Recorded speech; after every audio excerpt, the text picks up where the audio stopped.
According to the bill, if Florida drivers are caught smoking while driving with a child under the age of 13, they will receive a non-moving violation. Hundreds of thousands have made their way to Sarasota's Lido Beach to watch what they call the greatest race of the year in speedboat racing. Right behind me, you see some boats going around the 85-mile track at upward speeds of over 200 miles an hour. This past Saturday in Gainesville was the coldest night in over 7 months, with temperatures dipping into the high 30s. One of the reasons many veterans love the location of this apartment complex is its direct access right here to Tampa's VA hospital. The approximate time to get there, they say, 3 minutes. While some Black Friday sales may have been down, small businesses such as the Artisan Guild Gallery here in downtown Gainesville had a great turnout for Small Business Saturday. Gulf Coast says its main goal is to house these kids with viable parents or some of their relatives. They even say some of these kids were originally brought here to be sold into sexual slavery. Usually around this time of year, these blue shelves here at Interfaith are filled to the brim just in time for the holiday season. But with Thanksgiving just a little over a week away, these shelves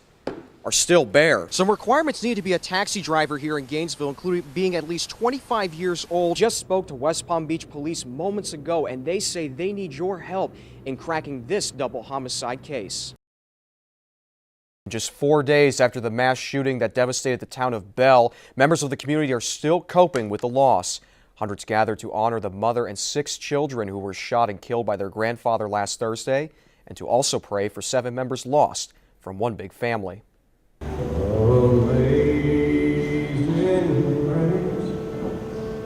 It was a somber Sunday night throughout the town of Bell as hundreds from the community came to Bell High School to pray, mourn, and honor Sarah Spirit and her 6 children murdered last Thursday by their grandfather, Don Spirit. She loved her kids, and this was just so sad for this to happen. But like they say, she's in a better place and with her kids. Following the service, many went to Bell Elementary for a candlelight vigil, where Destiny, Jonathan, Caleb, and Kylie attended.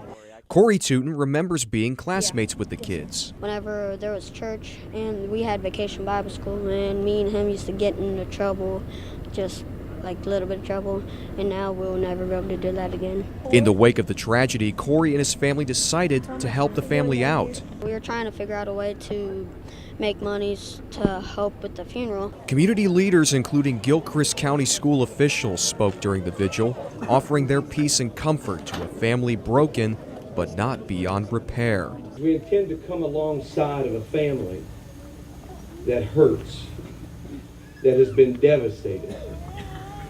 And we weep with you. We hurt with you. And as one Bell stood with their lit candles in a moment of silence,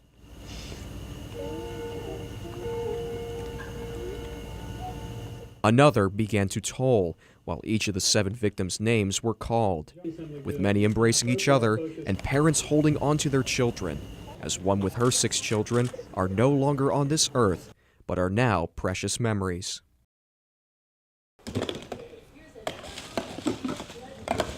With the holidays just around the corner, one of Marion County's largest food banks is issuing a cry for help. The Interfaith Emergency Services Center is fighting to keep its shelves from going bare during the holiday season. Interfaith and the Salvation Army faced the same pre-holiday pinch last year. We got extremely low again about 4 weeks ago. We were in the same situation because after school starts, from then through the end of the year, the need just grows. A few weeks ago, we had to actually even reduce what we gave out, and we weren't able to give people as much as we normally do, which is really hard. So far, both Interfaith and the Salvation Army have received some donations through individuals and a few food drives. But the biggest challenge is to keep the shelves stocked in between Thanksgiving and Christmas. Interfaith alone needs about 80,000 pounds of food through January. If we let people know the need, they are so gracious because everybody's got this goodwill mentality, and people will step up and give. But again, they need to know that we have the need and not to forget that we're here. Usually around this time of year, these blue shelves here at Interfaith are filled to the brim just in time for the holiday season. But with Thanksgiving just a little over a week away, these shelves are still bare. Some local organizations like the Ebony Women's Civic Club of Ocala donate regularly to Interfaith, looking to spread holiday cheer to those in need around this time of year. Jesus is the reason for the season, and he gave his life for us, And so that is what we are supposed to, object ourselves to be like him and to give also to those that are in need. Carla Grimsley has high hopes for Interfaith this holiday season, as even the smallest donations can add up. Zak Dahlheimer, WUFT News. Move over Gators, capuchin monkeys are Gainesville's newest residents. For Team 6, Zak Dahlheimer reports. After being separated for nearly all their lives, Alex is finally getting to enjoy some bonding with his offspring already here at Jungle Friends Primate Sanctuary. Alex and 2 other capuchin monkeys, Jake and Gizmo, arrived last night, adding to a new family that's now almost 200 monkeys strong. It's very exciting because they do remember. I mean, they've got really long memories and they remember their families. Alex, Jake, and Gizmo spent years in labs at Ohio's Wooster College, one of many schools now getting out of the business of animal experimentation. All these monkeys here at Jungle Friends have come from different backgrounds around the country. Some of them were put through experimentation at some universities, while others might have been mistreated as pets. Now they get a chance for a life they've never had.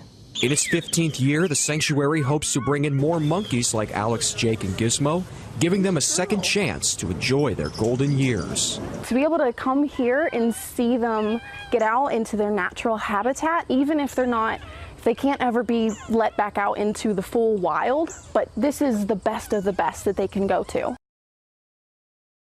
You're watching WUFT News at 6. Today marks the big day as many across the state are casting their last-minute ballots as we speak in the 2014 midterm election. Good evening. It's Tuesday, November 4th. I'm Zak Dahlheimer. Last month, Don Spirit killed his daughter, her 6 children, and himself.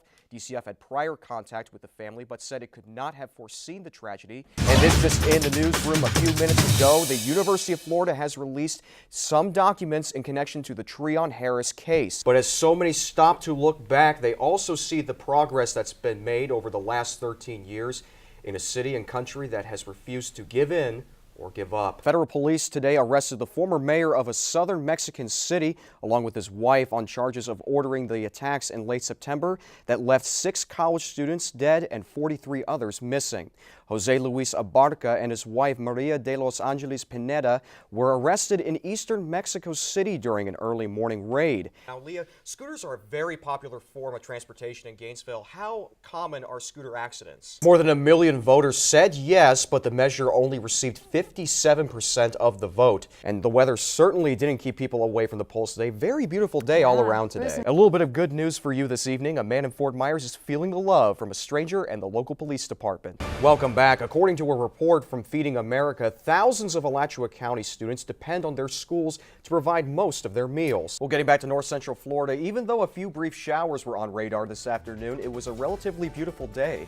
Let's check back with Sean to find out what's in store for the weekend. Now, Nicole, we know what was said from the University Police, but what was the response from the administration for an event like this? So how is he setting up his living arrangements when he decides to return to Tallahassee after his rehabilitation in Atlanta? Yes, some, including the NFL, were tweeting about that one spin move he had in the fourth quarter. It looked like a move just straight out of the Madden NFL 15 video game. Oh, of course. That's the first of many highlights for Bortles, I think. Just hit the B button and then the trigger, right? And just go. Yes, sir. Thank you at home for watching WUFT News at 6. We'll see you again, same time, same place tomorrow.